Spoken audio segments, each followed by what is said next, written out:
ফেনী কেন্দ্রীয় বড় মসজিদে নামাজের সময়সূচির ডিজিটাল বিলবোর্ডের স্ক্রলিংয়ে আপত্তিকর লেখাকে কেন্দ্র করে উত্তেজনা ছড়িয়ে পড়েছে।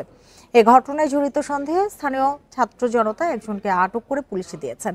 দুপুর 2:30টার দিকে এ ঘটনা ঘটে। স্থানীয়রা জানান, বড় মসজিদে নামাজের সময়সূচির ডিজিটাল বিলবোর্ডের স্ক্রলিংয়ে জয় বাংলা স্লোগান সহ আওয়ামী লীগ আবার ফিরবে এমন লেখা ভেসে ওঠে।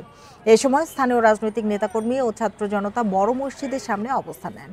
ঘটনার সঙ্গে জড়িত সন্দেহে জমির হোসেন নামে এক অপারেটরকে আটক করে পুলিশে দেন তারা।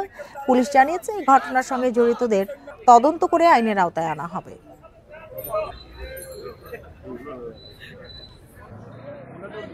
নামাজের ডিসপ্লেতে যেটা ছিল ওইটাতে লেখা উঠছিল আওয়ামী লীগ আবার ফিরবে জয় বাংলা বলে একটা স্লোগান, এটা লেখাটা ছিল। আসলে কাউকে নির্দিষ্ট করে দায়ী করার মতো অবস্থা আমাদের না। আমরা চিন্তা চেতনা করছি, এখানে যে অফিস মেনটেন করে, কম্পিউটার মেনটেন করে, এখানে যে এই স্ক্রিনটা যারা কন্ট্রোল করে, তাদের মধ্যে কেউ না কেউ এখানে জড়িত আছে। যেটা নিয়ম মাফিক লেখা ওঠার কথা ওইখানে ওটা না লিখে অন্য বাক্য উঠছে, সেগুলো আমরা যাচাই বাছাই করার জন্য কিন্তু লোক পাঠিয়েছি, আমাদের তদন্ত চলতেছে।